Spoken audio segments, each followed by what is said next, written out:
L'alimentation méditerranéenne recommande de consommer des glucides tous les jours, comme les bananes et les mangues. Pourtant, l'alimentation keto, elle, les interdit complètement. Pourtant, les deux disent qu'on peut perdre du poids, maximiser son énergie, diminuer l'inflammation. De nos jours, la plupart des gens suivent des régimes alimentaires qui ont arrêté d'évoluer depuis des décennies. L'alimentation keto a été inventée en 1920, l'alimentation méditerranéenne plus dans les environs des années 1960, puis l'alimentation paléolithique a pris sa popularité en 1985.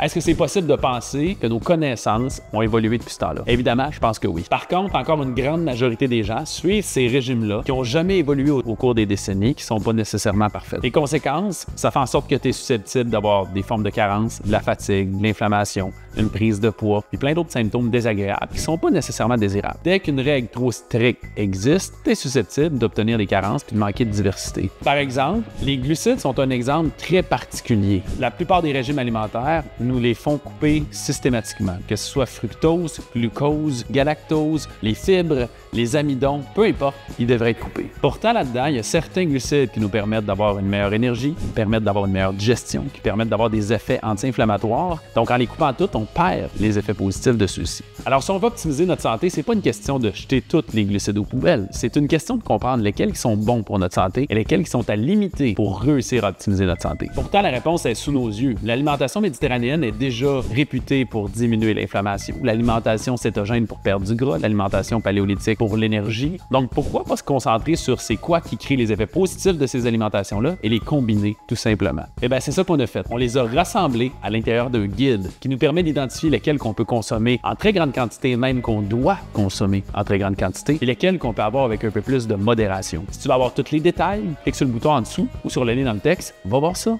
pour accéder au guide.